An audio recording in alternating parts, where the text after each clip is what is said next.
97,4 di Sonora Jogja, 102,1 Smart FM Yogyakarta. Selamat siang sahabat Sonora juga Smart Listeners. Kabar baik tentunya di hari ini ya.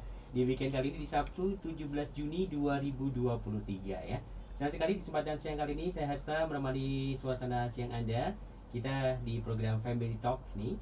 Dan temanya cukup menarik ya sahabat Sonora di edisi Sabtu 17 Juni 2023 ini apa? Nah, kita sapa dulu deh narasumber kita di siang kali ini dari Kepala DP 3AP2 dari Simaji Jakarta. Ada Ibu Erlina Hidayati Sumardi SIPMM. Selamat siang Ibu Erlina. Selamat siang Mas, selamat siang juga para pendengar Sonora dan Smart Listeners dimanapun Anda berada. Oke, sehat-sehat Ibu? Alhamdulillah sehat hari ini. Selalu ya. Kemudian dari Komisi D dari DPRD dari Simaji Jakarta ada Pak Imam Priyono di Putranto SEMSI. Pak Imam, apa kabarnya? Iya, alhamdulillah kabar baik. Sehat, Selamat ya. siang juga Mas Asta. Iya, Selamat siang Bu Erlia ini. Selamat siang Ya, Bapak Bu Imam. Kepala Dinas yang cantik ini ya lah. Sonora itu senang semua pendengarnya. Ya, Saya tidak kelihatan ya. semua tadi, ya tadi. Tapi suaranya sudah kelihatan. Oh, sudah kelihatan ya? Kalau Oke. ini kepala dinas yang cantik gitu loh. Ini hanya gojek loh. Iya. Tapi ya seneng hatinya Bu Erlia ya tahu. Yang Alhamdulillah. ya, semuanya. Iya. Semoga semua masyarakat dalam keadaan sehat lah, termasuk kita semua. Amin. Amin. Oke. Bu Ena juga Pak Imam, ini hari Sabtu tadi kan di Yogyakarta itu luar biasa. Iya. Ramai banget tuh Iya, ya. banyak macet tadi Banyak di jalan. macetnya. Iya, Ini karena alhamdulillah mungkin wisatawannya banyak ya di Karena weekend. ada weekend atau memang banyak hajatan pernikahan kah gitu ya. Ya. Wah. Pernikahan sama event Mas. Oh, gitu ya? Karena besok ada event besar. Oh iya. Oke. Karena event besarnya itu Bu Erlia sudah tahu semua. Data semua sudah masuk ke beliau gitu ya, dinas gitu. Tapi semakin macet Jogja itu justru semakin alhamdulillah. Artinya pergerakan ekonomi di sini ini luar biasa. Luar Oh, biasa. iya. Oke. Ini ya disyukuri. Oke. Tetapi perlu ditata. Supaya orang terus mengatakan tidak macet. Nah, termasuk juga banyak hajatan orang nikah itu juga disyukuri ya. Iya, Itu lebih berarti disyukuri. bergerak gitu ya. Ya, ekonominya Catering. bergerak. Dan kita kan nggak Oh, perlu, dan sebagainya. kalau banyak undangan juga nggak perlu beli banyak makanan ya, toh. Sudah diberi makan kita. Oke, tapi kita nggak membahas seputar hajatan ya. Tapi ada kaitannya juga nih berkaitan dengan pernikahan. Nah, ini jangan coba-coba menikah kalau belum siap. Iya, Jadi penting ini. Ini penting banget nih. Ini pesan buat semuanya, orang tua juga Betul. apa ya, anak mudanya, remaja gitu ya. Iya. Nanti biar makin tahu bahwa memang ini loh pernikahan itu tidak sederhana loh. Yang sederhana itu cuma rumah makan loh. Makan. Yang sederhana. Aduh. Sederhana tapi tidak sederhana. Kelihatan sederhana tapi kok mewah gitu. Oke, baik. Kita akan membahas sahabat Sonora dengan semua listeners sebentar. Jangan coba-coba menikah kalau belum siap ya. Ini tentunya berkaitan dengan pernikahan dini. Nah, kalau kita membahas seputar pernikahan dini, Bu Erina, seperti apa sih ini pernikahan dini atau pengertiannya itu yang disebut Iya. dini itu berarti seperti apa? Jadi kalau menurut Undang-Undang Perkawinan ya, diseyogyakan artinya menikah itu ya di atas 19. Di atas 19 tahun, baik laki-laki maupun perempuan. Kalau yang undang-undang sebelumnya yang kemudian direvisi tadi itu kan yang perempuan 16. Tapi kemudian sudah direvisi baik laki-laki maupun perempuan itu minimal 19. Tetapi berdasarkan kajian dari BKKBN ya, baik secara psikologis, ekonomi, sosial budaya dan sebagainya, direkomendasikan artinya kematangan untuk menikah itu laki-laki 25 tahun, perempuan 21 tahun. Itu sudah berdasarkan kajian. Artinya di usia itulah kematangan untuk kemudian bisa melakukan pernikahan dengan lebih baik gitu ya. Nantinya supaya bisa terhindar dari hal-hal yang mengganggu perkawinan atau berkeluarganya gitu. Artinya secara psikologis sudah matang, secara ekonomi sudah siap, sosial budayanya juga sudah siap begitu, dan kemudian juga sudah punya banyak pengetahuan untuk mengasuh anak gitu ya, sehingga sudah siap untuk memulai sebuah keluarga dan kemudian juga memiliki anak gitu. Dan terhindarkan dari konflik-konflik yang mengakibatkan perceraian. Nah, itu kan penting karena bagaimanapun perceraian itu berakibat sangat banyak. apalagi kalau sudah punya anak gitu ya, artinya tidak hanya terhadap pasangannya, suami dan istrinya, tetapi juga nantinya akibatnya itu panjang sekali terhadap perkembangan anak. Nah itu kenapa kok menikah itu memang setelah sudah matang, sudah siap tadi. Nah kemudian juga kalau memang ada hal-hal tertentu ya yang kemudian memaksa untuk menikah sebelum usia 19, kemudian juga sudah ada aturannya, regulasinya begitu, bahwa harus ada dispensasi, harus mengajukan dispensasi, permohonan dispensasi. Nah itu kan melalui proses juga. Nah, prosesnya itu juga tidak lalu singkat sederhana gitu ya. Melalui analisa psikologi, kesiapan, kemudian dukungan baik dari orang tua masing-masing maupun dukungan lainnya. Nanti setelah kemudian ada konselingnya, baru kemudian diberikan rekomendasi dan diberikan kepada pengadilan agama untuk menikahkan. Jadi memang ada saringan-saringannya. Jadi tidak hanya permohonan dispensasi itu asal memohon kemudian diloloskan, ada tidak juga yang tidak itu, diloloskan. Iya. Makanya kan kemudian ditanyai dulu alasan-alasannya, baik si yang akan menikah maupun orang tuanya masing-masing gitu. Kalau tidak kuat sekali alasannya, ya biasanya ditolak permohonannya. Nah cuma memang yang menikah di bawah usia 19 itu Mas, sebagian besar itu karena ya hamil duluan tadi, sehingga bagaimanapun kemudian lalu ya dibolehkan, artinya diloloskan permohonan dispensasinya begitu.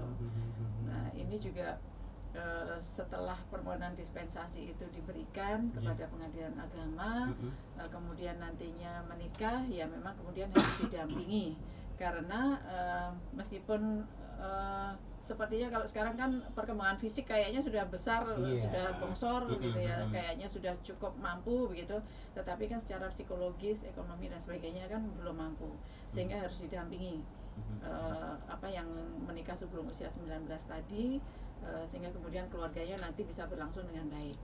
Nah terhadap dukungan orang tua maupun lingkungannya juga demikian. Jadi di dalam konselingnya itu melibatkan semua pihak yang terkait untuk memastikan kelanggengan keluarga yang terpaksa harus dibentuk dini tadi. Apalagi kalau kemudian sudah hamil ya, maka memang kemudian harus ada pendampingan lagi terhadap kehamilan si calon ibu. Kemudian bagaimana nanti apakah memungkinkan untuk mengasuh setelah lahir, dukungan lingkungannya apakah cukup baik atau tidak. Nah itu kan pertimbangannya banyak sekali, panjang banget panjang, iya. Jadi tidak sederhana seperti itu. Nah itu menunjukkan betapa pentingnya menikah itu di usia yang sudah matang tadi. Oke. Pak Imam tadi sudah disampaikan juga sama Bu Erlina ya, bahwa ya tidak hanya yang indah-indah saja mestinya dipikirkan ketika mau menikah itu ya Mbak ya. Yang indah itu yang membuat bencana itu.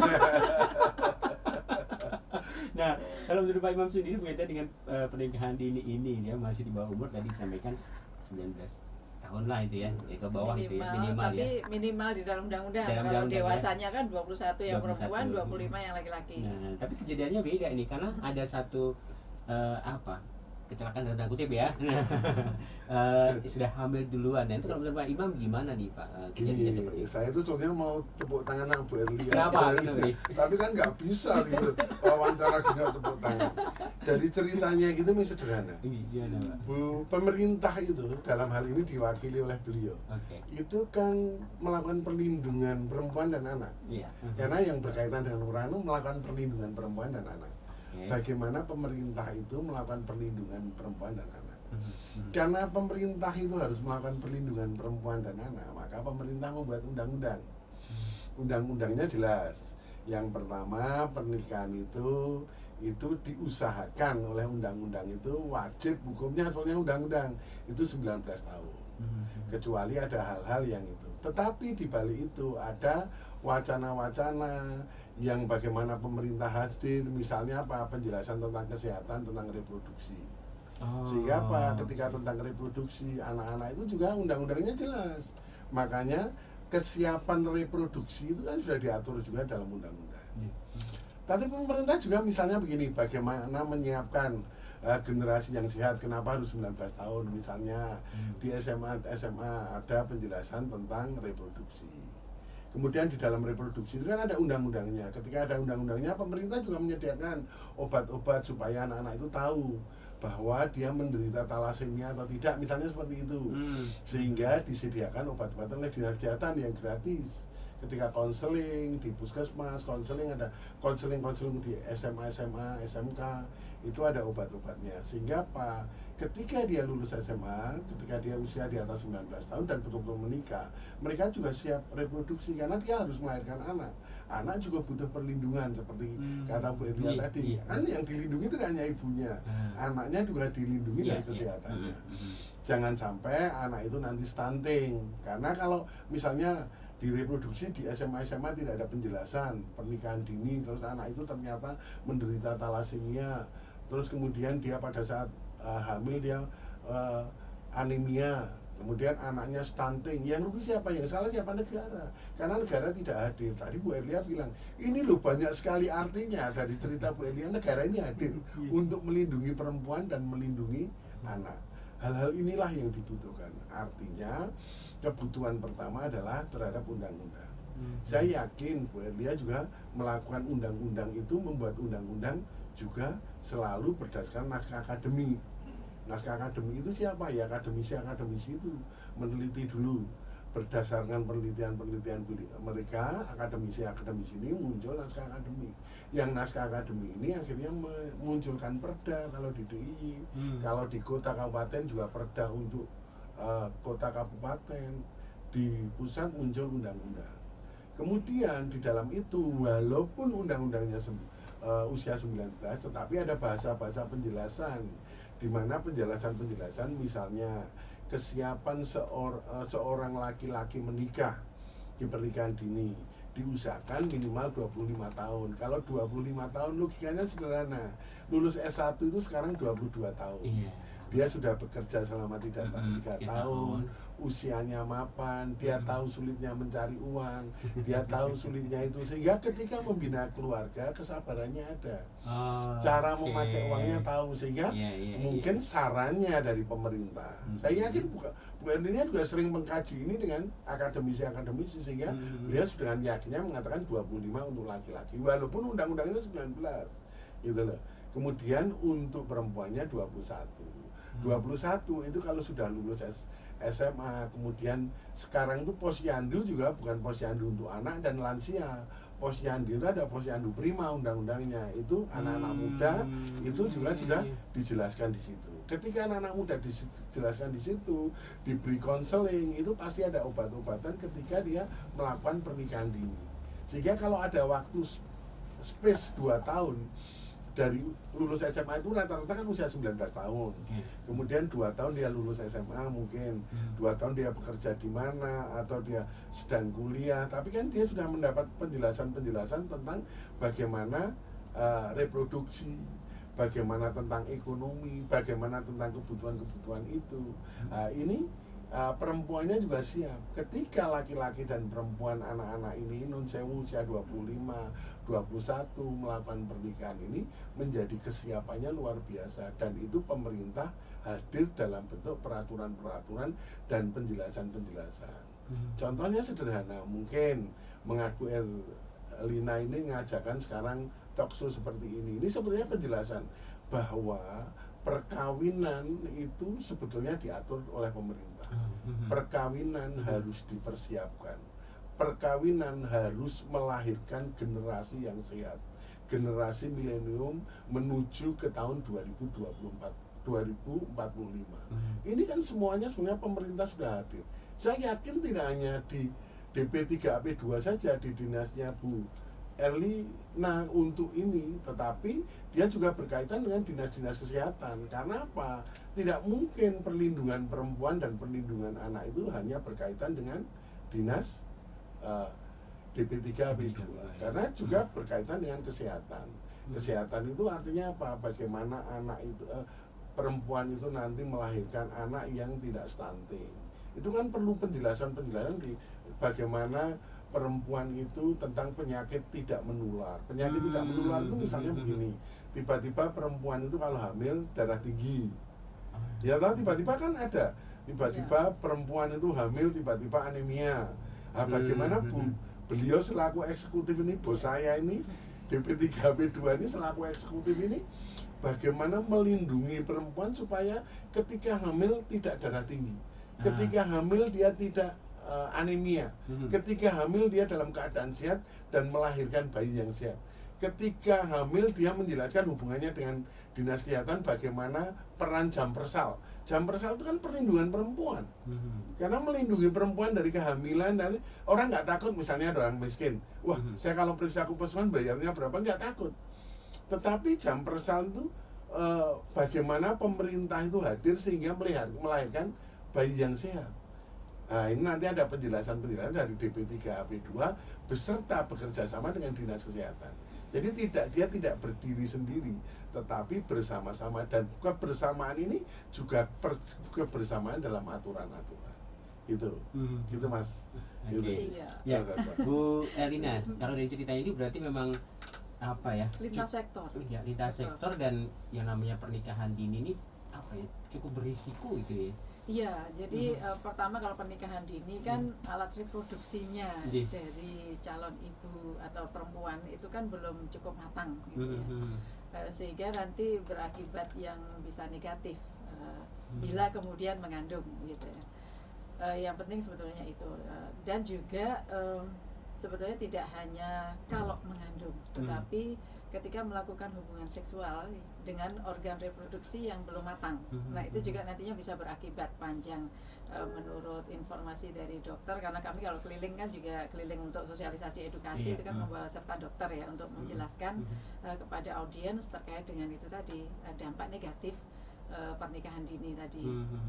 Nah, ketika alat reproduksi itu belum matang dan kemudian sudah melakukan hubungan seksual, apalagi masih usia-usia belasan gitu ya, sangat belum matang gitu. Nah, itu nanti kedepannya sangat rentan untuk bisa terjadi kanker serviks. Nah, seperti itu. Jadi apalagi kalau kemudian ganti-ganti pasangan gitu kan, ada penyakit menular seksual, sangat mungkin juga rentan tertular HIV/AIDS dan sebagainya. Nah, yang kadangkala di masa yang sangat muda, artinya pertimbangannya belum matang begitu ya, masih usia-usia belasan itu masih belum paham benar terkait dengan dampak-dampak negatif itu. Nah, itulah kenapa kami beserta Pak Imam dan anggota-anggota dewan lainnya itu keliling sampai ke desa-desa itu ya, ke kelurahan-kelurahan itu untuk menjelaskan atau mengedukasi pentingnya memperhatikan pendewasaan usia perkawinan, artinya perkawinan yang sudah usia dewasa. Nah, itu melalui radio ini juga kami tempuh, melalui koran, TV dan sebagainya, semua media sosial kami juga kami menjelaskan terkait dengan hal-hal seperti itu, sehingga supaya masyarakat paham dan menghindari menikah di usia dini. Nah, jadi pencegahannya penting. Pencegahannya penting. Jadi selain juga ngerti ilmunya, kemudian ilmu itu digunakan untuk mematangkan gitu ya, mematangkan pertimbangan gitu, supaya main, pikirannya main, logikanya main gitu. Artinya karena anak-anak muda ini kan masih dalam emosi yang tinggi, masih dalam kondisi psikologis yang apa ya, naik turun, up and down gitu. Kadang-kala terus masih juga ketika itu berrelasi dengan lawan jenis misalnya, itu masih bucinan gitu tanpa pertimbangan-pertimbangan lain gitu waton bucin gitu. Nah, sehingga seringkali kemudian tidak mampu menjaga dirinya terhadap godaan-godaan yang kemudian berakibat pada hubungan seksual yang belum waktunya tadi, atau hubungan seksual sebelum menikah di usia matang gitu ya. Nah, akibatnya kan nanti akan sangat panjang. Tidak hanya dari akibat negatifnya di sisi psikologis ya, karena kalau masih usia pacaran, masih usia remaja, masih pacaran belum menikah, kemudian melakukan hubungan seksual, itu kan nanti dari sisi psikologisnya unsecure banget gitu ya, Unsecure. apalagi yang perempuan gitu. Iya. Kalau laki-laki mungkin nggak kelihatan ya Pak Iman. Kalau perempuan itu kalau bahayanya seperti di Mbak Barsari itu ada yang hamil melahirkan sampai meninggal itu ya, Iya. karena ya itu kecelakaan Iya. seperti itu. Nah, ini Iya, kan tidak jadi diketahui banyak pemerintah. sekali akibatnya gitu. Ya selain tadi penyakit menular seksual gitu ya, yang banyak terjadi juga selain HIV/AIDS yang mengancam tadi. Nah juga nantinya ketika pasangannya meninggalkan dirinya, pacaran itu kan belum ada ikatan apa-apa ya. Iya, benar. Mau putus itu semerta-merta itu bisa gitu. Dan itu kan sangat merugikan perempuan nantinya. Dan apalagi kalau kemudian ditinggalkan pacarnya tadi dalam kondisi hamil, wah lebih parah lagi gitu kan. Nanti harus bagaimana? Yang seringkali kemudian mengakibatkan juga hal-hal yang terkait dengan hukum. Misalnya pacaran, hamil dan ditinggal pacarnya, kemudian kalut begitu menggugurkan kandungan misalnya, dengan obat-obatan, dengan cara macam-macam dan sebagainya, atau ketika sudah melahirkan membuang bayinya yang dilahirkan. Nah itu kan nantinya kemudian bisa berakibat pada hukum ya, sisi hukum, menjadi pelaku kejahatan gitu. Nah perempuan akhirnya menjadi korban gitu ya. Jadi dalam hal ini memang kami ketika edukasi sosialisasi itu menekankan benar terutama pada perempuan-perempuan kita ya, artinya remaja-remaja putri itu untuk tahu masalah-masalah seperti ini, berpikir panjang gitu. Sehingga kemudian menjadi punya pengendalian yang kuat. Artinya tidak hanya ilmu reproduksinya yang didapat, kalau ilmu reproduksi mungkin di sekolah juga dapat ya Pak Imam ya, diberikan gitu. Tetapi disadarkan lagi gitu. Tidak hanya memahami ilmunya, tetapi juga penyadaran, pertimbangan-pertimbangan sehingga kemudian memunculkan pengendalian diri yang kuat. Nah, dan kemudian kami ajarkan juga ketika kami keliling itu kepada remaja-remaja putri beserta orang tuanya supaya mengedukasi anak-anak remajanya juga gitu untuk berani mengatakan tidak. Nah, ini yang Ya, berani mengatakan tidak ketika pacarnya atau apanya itu mengajak gitu ya untuk melakukan hubungan seksual walaupun dengan dalih cinta. Dengan dalih cinta, bukti cinta kok kayak gitu. Ya itu kadang-kadang karena kebucinan itu tadi sehingga pertimbangan dan pengendalian dirinya kemudian tidak kuat, apalagi kalau didorong dengan pengetahuan yang kurang cukup atau orang tua yang tidak mengedukasi secara terus-menerus gitu ya. Karena sebetulnya kedekatan antara orang tua dengan anak, terutama yang remaja ini kan diperlukan sekali, tidak hanya terhadap remaja putrinya untuk bisa mempunyai pertimbangan dan pengendalian diri yang kuat, termasuk terhadap anak laki-lakinya atau remaja laki-lakinya juga demikian. Harus diajarkan tanggung jawab, harus diajarkan pengendalian diri yang kuat selain ilmu-ilmu reproduksi tadi ya, sehingga remaja putra kemudian tidak lagi atau tidak akan melakukan ajakan-ajakan yang mendorong pada kemudian terjadinya hubungan seksual gitu ya. Dan kemudian juga tidak berpikir, tidak punya pikiran untuk melakukan hubungan seksual sebelum menikah. Nah itu penting sekali. Nah peran orang tua ini sangat besar di dalam rangka mengedukasi anak-anaknya, terutama anak-anak remaja yang masih labil ini ya, untuk punya pengetahuan, keterampilan, kemudian keterampilan untuk mengatakan tidak dan sebagainya tadi. Kemudian melakukan pengendalian diri yang kuat, karena di masa remaja memang libidonya tinggi ya Pak Imam ya. Kemudian juga itu tadi mengendalikan dirinya supaya tidak mengajak dan sebagainya, tidak mendekat pada area-area yang berbahaya begitu. Oke, menarik ini pembahasan awal ini di siang kali ini. Nanti kita akan bahas lagi nih kan. Ini kan tadi efek secara kesehatan, kemudian secara sosial ekonomi. Nah, ini kan juga nanti kalau bahasa Jawanya melebar kemana-mana ya. Dunia pendidikan pun juga nanti efek ya. Jadi kalau misalnya hamil di usia sekolah, malu, akhirnya putus sekolah. Nanti seperti apa sih penjelasannya lebih detail lagi akan disampaikan oleh Bu Ade sama Pak Imam ya. Kita harus break dulu untuk cocokkan dari waktu. Oke. Dan sahabat saudara, terima kasih untuk Anda yang terus bergabung di kesempatan siang kali. Juga Anda semua listeners yang terus memilih program kami di kesempatan siang kali ini, ada di program Family Talk bersama DP3AP2 Daerah Istimewa Yogyakarta dan juga DPRD Daerah Istimewa Yogyakarta. Kita berbincang nih seputar jangan coba-coba menikah kalau belum siap ya. Tadi sudah sedikit disinggung ya berkaitan dengan layak kesehatannya, kemudian dari segi sosial ekonominya seperti apa. Nah, nanti juga kita akan bahas dari segi lainnya ya, dan juga ada hal yang gak kalah menarik nanti di sesi berikutnya. Terus bergabung di Sonora juga Smart FM Yogyakarta. Baik, sudah cukup apa dari Sonora Jogja 102,1 Smart FM Yogyakarta. Sahabat Sonora juga Smart Listeners, kita masih di program Family Talk. Jangan coba-coba nikah kalau belum siap ya. Bersama DP3AP3 Daerah Istimewa Yogyakarta. Ini ada Ibu Erlina Hidayati Sumaria SIPMM, dan dari Komisi D DPRD Daerah Istimewa Yogyakarta ada Pak Imam Priyono nih ya. Nah, Pak Imam dan juga Bu Erlina tadi sudah disinggung berkaitan banyak hal, ada sisi kesehatan, ekonomi. Nah, dunia pendidikan Pak ini juga pengaruh banget ya. Nah, apalagi kalau tadi disampaikan di awal itu masih usia sekolah ya. Kadang-kadang malu untuk melanjutkan sekolah, akhirnya putus sekolah kan sendiri. Nah, makanya gini, Iya. Bu Erlina tadi kan cerita, Iya. kalau ada orang hamil itu perlu perlindungan anak. Oke. Sehingga perlindungan anak ini, misalnya anak ada yang hamil di usia sekolah, itu perlu adanya bimbingan konseling dari DP3AP2. Oke. Kemudian ada Lentasiktor, otomatis ke Dinas Pendidikan. Nah, ini Dinas Pendidikan sekarang wajib tidak boleh mengeluarkan siswa yang hamil. Oke. Itu undang-undangnya gitu. Undang-undangnya tidak Jadi boleh ya. supaya tidak malu, konselingnya dari tempatnya DP3AP2 di perlindungan anak gitu.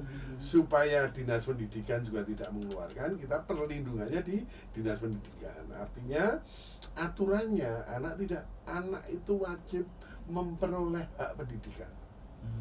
Supaya dia apa? Supaya sumber daya manusia kita bagus dengan pendidikan itu, sehingga tidak boleh terputus pendidikan. Supaya dia tidak terputus pendidikan, tingkat malunya supaya tidak malu, ada binaan konselingnya dari DP3AP2. Tetapi yang lebih berbahaya gini, akhirnya kan gini, seperti tadi, menikah itu kalau tidak sesuai undang-undangnya kan harus mencari surat-surat. Ketika dia mencari surat-surat itu mas nikah siri aja, kampung juga nggak ada masalah. Ketika nikah siri, anaknya yang kasihan. Iya. Karena anak ini akan mendapat akte kelahiran itu hanya anak seorang ibu. Bapaknya tidak bisa disebut karena dia tidak punya surat nikah. Ketika dia tidak punya surat nikah, maka anaknya ini sebutannya di dalam akte itu anak seorang ibu. Kan ini terbawa terus sampai ketika dia sekolah, sampai dia mencari pekerjaan. Anak ini kan orang akan tahu, oh anak ini ikut dosanya orang tua. Oh iya, anak seorang ibu, berarti ini hasil hubungan yang tidak benar.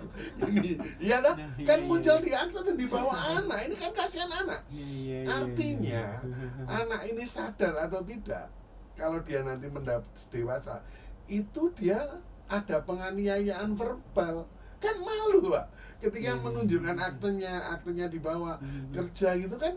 Ini kan secara lingkungan, oh anak ini ya toh. Padahal nanti kalau ada kata-kata, oh diteliti ini anak siapa, jangan-jangan anak hasil hubungan gini, itu kan kasihan anaknya.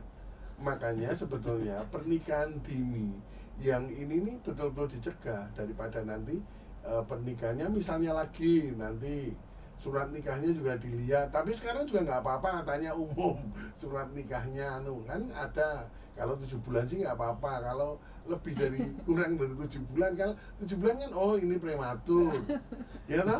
Kalau ini ya toh baru 3 bulan kamu punya tanggal lahirnya sama akte ya toh, surat nikahnya misalnya ya toh. Bulan Maret kelahiran Agustus. Nyambung ya. Lu aja sekarang kan orang pintar-pintar ya toh, kan bisa dilihatkan. Kalau 7 bulan nggak ada masalah. Nah, hal-hal seperti inilah yang dampaknya ke masa depan. Oleh sebab itu pernikahan dini itu dicegah dalam lingkungan keluarga, seperti Bu Erlina tadi bilang, dalam lingkungan bagaimana pendidikan dalam keluarga itu baik. Jangan sampai ada, apalagi usia reproduksi kalau belum siap betul, dapat menimbulkan berbagai macam hal-hal dampak negatif, terutama penyakit itu. Walaupun gerengnya kebangetan, tapi caranya supaya anak-anak muda itu dibuat gereng tidak kebangetan ya. Nah, itu kan melalui pendidikan agama di dalam keluarganya, melalui pendidikan moral, melalui pengetahuan yang dia tahu dampak resikonya. Jangan seperti Jangan mau. Bu Erlina kan tadi bilang kalau diajak bicaranya perempuan tuh banyak dirugikan karena dia mewakili perempuan. Iya. Jangan mau. Padahal kalau nanti ketemu jangan, tapi jangannya jangan lepaskan. Ketika dilepaskan nggak mau. Ini kan karena Jangan putus pendidikannya saya, ya. kurang ya. Harus pendidikan agamanya harus Oke, kuat di dalam dikuatkan. keluarga. Ini pemerintah pasti hadir. Pemerintah hadir gimana? Misalnya begini, sederhana dari segi kebudayaan, ya lah. Kemudian pemerintah hadir, dinas kebudayaan memberi kampung-kampung atau kelurahan-kelurahan gamelan. Anak-anak dilatih berbudaya gamelan. Ketika gamelan di situ, misalnya nanti tembang atau apa, ada tembang itu dari Mas Kumambang dari dalam perut sampai dia meninggal.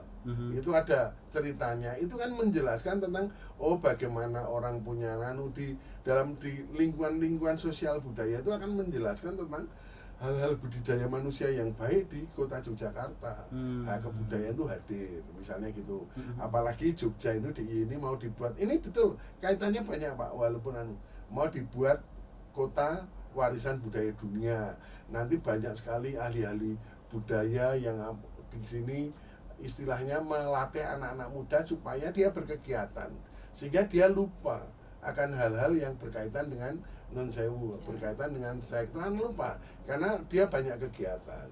Kemudian dari Dinas Pendidikan dan Olahraga sendiri, olahraga yang berprestasi, bagaimana kita banyak turun ke arah olahraga misalnya yang bisa membuat anak-anak muda itu memiliki hal-hal positif dalam bidang kegiatan.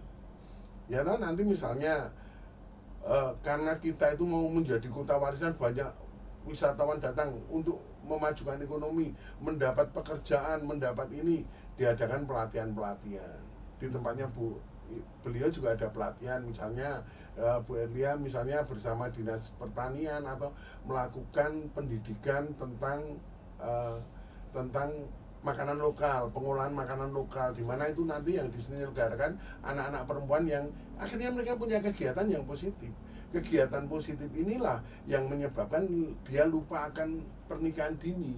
Dia akan sadar, saya harus berdaya dulu baru saya melakukan pernikahan.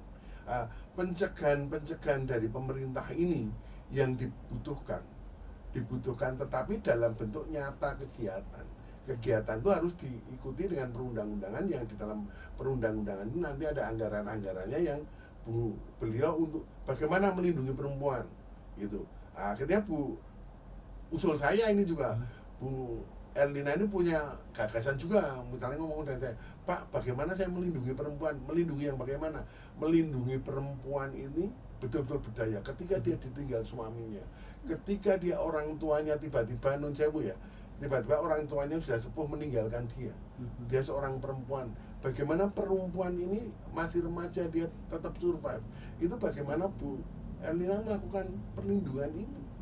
Perlindungan dia melakukan pelatihan sehingga perempuan ini berdaya ketika ditinggal suaminya, ketika dia punya anak kecil, ketika dia misalnya itu berdaya, artinya dia mampu melindungi. Ketika dia pacaran, bagaimana dia mampu melindungi, bagaimana Bu Erlina melakukan konseling sehingga ketika saat pacaran pun dia mampu melindungi sehingga tidak terjadi usia pernikahan dini.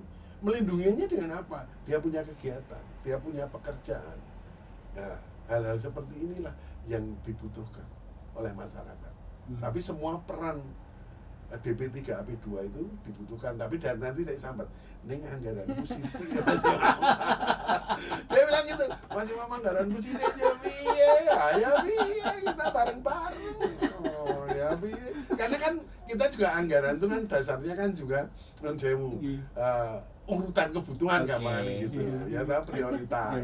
Urutan kebutuhan, kalau masyarakat nggak tahu prioritas urutan kebutuhan, misalnya dinas ini yang butuh apa. Akhirnya dia ini terbatas subsidi kait gitu. Jadi memang harus kreatif.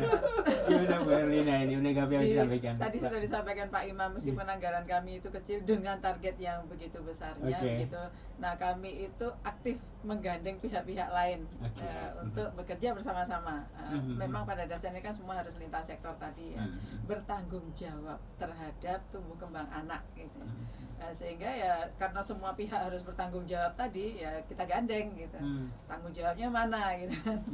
Sehingga banyak pihak yang ikut bekerja bersama-sama kami dalam kaitannya, salah satunya adalah pendewasaan usia perkawinan ini.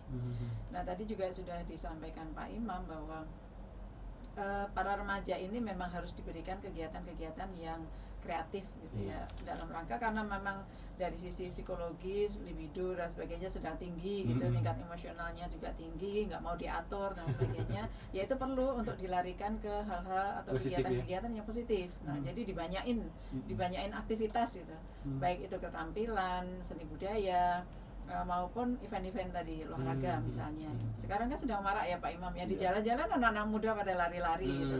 Ini yang besok pagi ada event besar gitu, nasional itu ya pesertanya anak muda banyak sekali. Nah ini bagus untuk penyaluran-penyaluran yang positif gitu.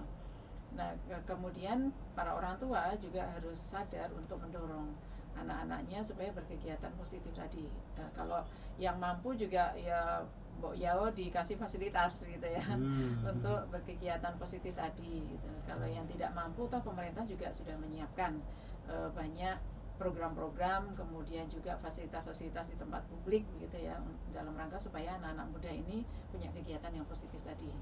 Nah kalau semua mendorong ke arah yang baik itu, maka kan tumbuh kembang anak akan optimal, bisa lulus SMA, bahkan mungkin bisa kuliah sampai lulus gitu. Dan itu sangat diperlukan untuk pendewasaan usia perkawinan tadi. Nah kalau perkara anggaran memang di pemerintah itu kecil ya Pak Imam, tetapi masyarakat kan punya tanggung jawab, perusahaan-perusahaan juga punya tanggung jawab gitu. Nah kalau bisa bersama-sama kan jadi besar juga gitu. Melakukan secara bersama-sama sesuai dengan tanggung jawabnya tadi. Bahwa membesarkan anak itu tidak hanya diperlukan orang tua, tetapi juga dibutuhkan kontribusi dari sekolah, dan dibutuhkan partisipasi dari masyarakat secara luas gitu. Jadi bukan hanya tanggung jawab orang tua. Nah sehingga semua pihak harus mendorong untuk supaya remaja-remaja kita itu punya pikiran untuk nantinya menikahnya setelah usia dewasa tadi. Oke. Ini menarik juga, sudah disinggung juga berkaitan dengan orang tua ini juga ada peran yang cukup penting ya untuk penundaan pernikahan ini ya. Nah dalam hal ini kami juga mengedukasi para orang tua. Jadi tadi sudah sampaikan Pak Imam, pemerintah kan sudah menyiapkan layanannya baik konseling secara offline, artinya di tempat gitu, di gedung kami yang namanya Pusat Pembelajaran Keluarga, jadi Puspaga DIY ada, kemudian di kabupaten kota juga punya Puspaganya kabupaten kota masing-masing. Kemudian juga yang bersifat online, ada media sosialnya, ada nomor WA-nya, melalui radio dan sebagainya. Itu yang namanya telekonseling sahabat anak dan keluarga. Artinya sudah disiapkan semuanya. Nah, tinggal selain mereka mengedukasi masyarakat melalui semua lini tadi, juga menyediakan konseling kalau ada masyarakat yang kemudian pengen curhat, pengen tanya, pengen konseling, bahkan pengen merubah perilaku. Itu sangat dimungkinkan karena petugas-petugas kami sudah disiapkan untuk itu, profesional dan dijaga kerahasiaannya. Jangan khawatir gitu. Jadi selain pemerintah menyiapkan layanan untuk korban kekerasan, kami juga menyiapkan untuk konseling tadi. Sehingga sepertinya ya kalau kemudian ada yang punya masalah kok tidak mengakses layanan-layanan yang sudah disediakan, kemudian masalahnya menjadi berat dan mengakibatkan hal-hal negatif pada dirinya maupun nanti berdampak pada masyarakat, lah kan namanya konyol ya. Wong ya sudah disiapkan ya. Jadi supaya tidak berdampak pada orang lain juga gitu. Masalah-masalah kesehatan mental, ketidaksiapan, kemudian tadi punya masalah ketika berpacaran tapi didiamkan dan sebagainya. Nggak bisa tidur karena memikirkan hal-hal yang sudah terlanjur dan sebagainya tadi. Nah itu kan sebetulnya bisa dikonselingkan. Nanti kan konselor kami akan memberikan bimbingan, kemudian alternatif solusinya, dan kemudian bila diperlukan mediasi, karena biasanya ya ini kaitannya dengan tadi kalau ada remaja yang hamil di luar nikah tadi. biasanya mau matur ke orang tuanya kan takut. Nah, sehingga kadang-kala melakukan kegiatan hal-hal yang negatif yang merugikan dirinya maupun bayi dalam kandungannya kan karena takut untuk matur ke orang tuanya tadi. Nah, petugas kami sangat siap untuk memediasi. Nah, jadi kalau si anak curhat misalnya menghubungi, kemudian nanti akan selain dikonselingi, kemudian ada alternatif solusi juga. Kalau memang si anak tidak mampu, tidak berani untuk matur ke orang tuanya, nanti petugas yang akan memediasi, mendekati orang tua, memahamkan dulu orang tua supaya nanti kalau ketemu anaknya nggak terus malah memarahi gitu ya. Apalagi nanti kekerasan fisik dan sebagainya. Nah, itu kan diperlukan juga upaya-upaya pendekatan, sehingga kemudian makin paham. Nah, terhadap remaja-remaja yang belum sampai melakukan tetapi sudah curhat, ada potensi-potensi gitu ya dari pacarnya begitu atau temannya dan sebagainya.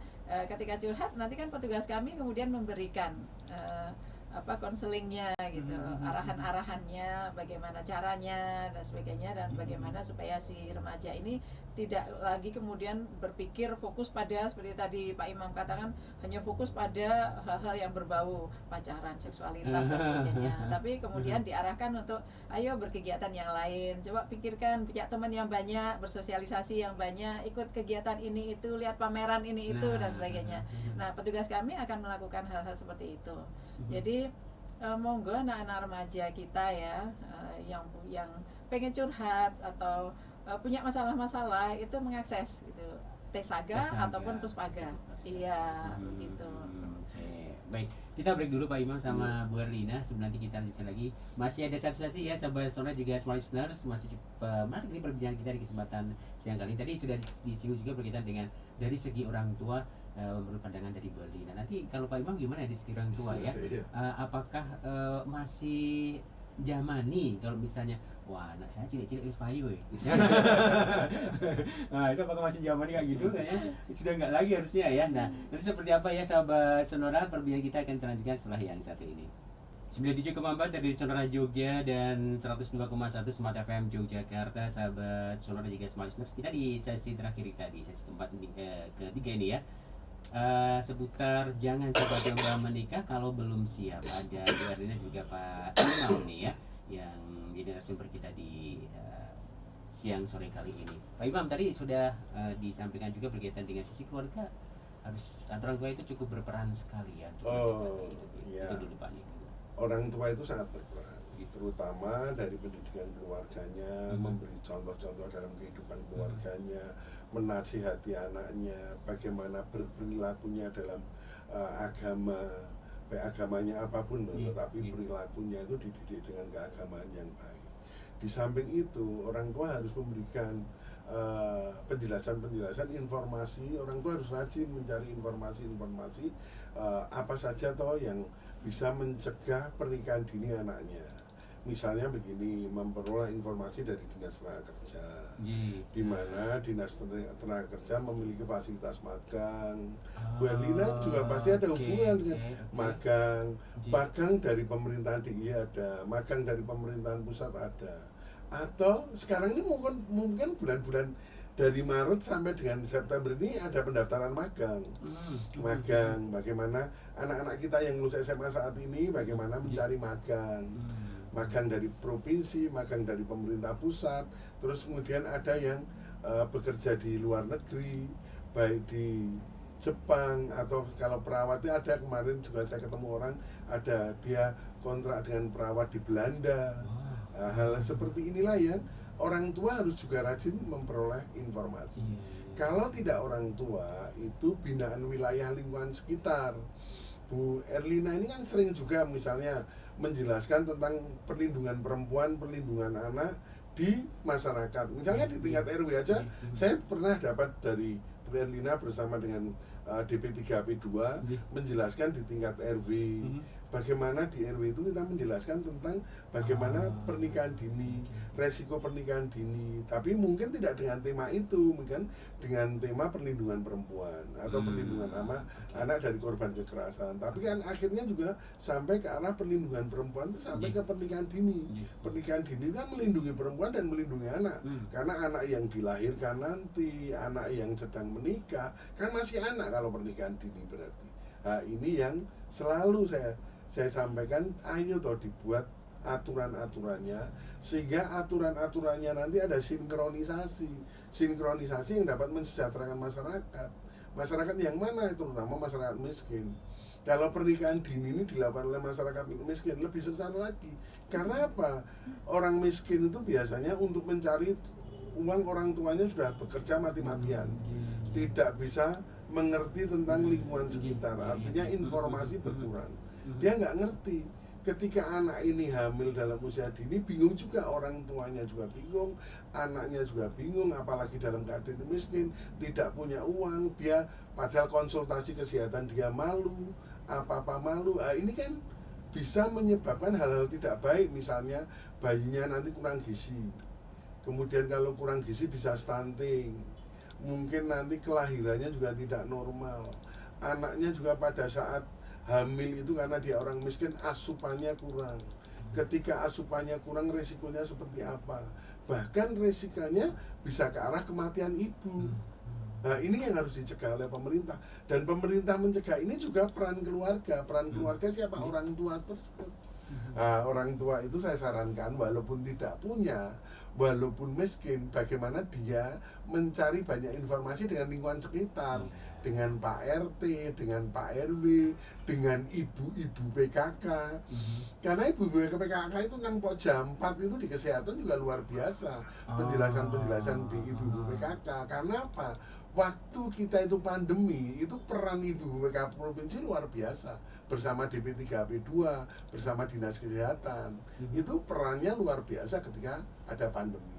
Hal-hal seperti inilah, ketika kegotong royongan, kebersamaan dalam hal dari lingkungan tersebut, dari ibu-ibu PKK, misalnya wilayah, kemudian DP3AP2, kesehatan, nah ini semuanya nanti tersinkronisasi menjadi satu bentuk penjelasan kepada masyarakat, sehingga masyarakat punya kesadaran bahwa ketika melakukan pernikahan dini itu ada resiko-resiko tinggi yang akan hadir di dalam keluarga yang melakukan pernikahan dini. Nah, itu edukasi cukup penting. Ya. Perbincangan cukup menarik Bu Erlina juga Pak Imam nih, tapi waktu kita tinggal 3 menit lagi. Nah, untuk mengakhiri kebersamaan kita ini, Bu Erlina dulu monggo nih pesan-pesannya ke pendengar semuanya ini, monggo. Ya, kepada para pendengar semuanya ya, pendengar Sonora maupun Smart Listener, kita memang harus mendorong bersama para remaja-remaja kita itu untuk punya pengetahuan gitu, wawasan yang lebih, seperti tadi Pak Imam juga menyampaikan, harus banyak belajar, harus banyak bersosialisasi, mencari informasi-informasi begitu, sehingga kemudian punya pemahaman yang kuat, dampak negatifnya menikah di usia dini itu seperti apa, kemudian juga positifnya kalau menikah sudah dewasa itu seperti apa, sehingga kemudian bisa melakukan pengendalian diri dengan lebih kuat gitu. Kalau sudah tahu negatif positifnya kan kemudian bisa menempatkan diri, tinggal pilih yang mana gitu, pasti pilih yang positif. Karena banyak kerugian-kerugiannya kalau menikah masih di usia dini tadi, belum dewasa tadi, belum siap segalanya tadi. Pertama karena memang nanti bisa berakibat pada konflik-konflik keluarga begitu ya, konflik-konflik keluarga setelah menikah kalau belum siap benar gitu.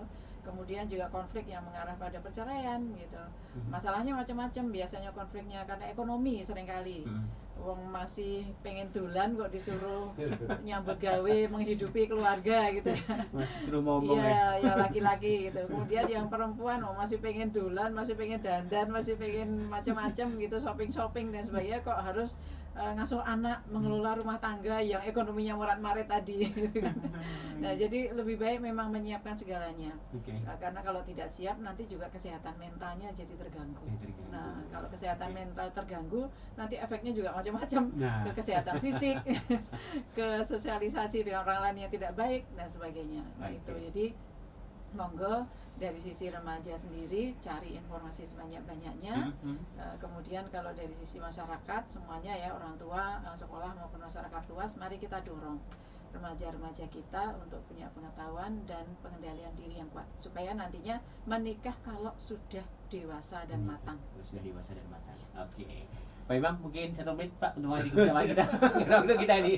Ya, saya hanya gini untuk anak-anak muda saja semua. Bersihkan hati dengan cara buat panca indera kita menjadi baik. Caranya apa? Sederhana, melihat yang baik, berucap yang baik, mendengar yang baik. Kalau kita lakukan 3 hal itu, panca indera kita menjadi baik, maka kita akan menjadi pemuda yang baik dan pemuda yang tangguh. Jaga panca indera untuk anak-anak. Wah, dalam banget ini. Bagus, Oke, Bu Erlina, nih Kepala DP3 AP2 di daerah Istimewa Yogyakarta, terima kasih. Sami-sami. Pak Imam dari Komisi D juga terima kasih. Kita akan ketemu lagi di lain kesempatan dengan tema yang lebih menarik lagi ya. Oke. Baik, dan demikian tadi sahabat Sonora perbincangan kita dan juga semua listener di program Family Talk untuk edisi di hari ini Sabtu 17 Juni 2023. Saya Selamat pamit, selamat mendengarkan program-program kami selanjutnya. Sampai jumpa.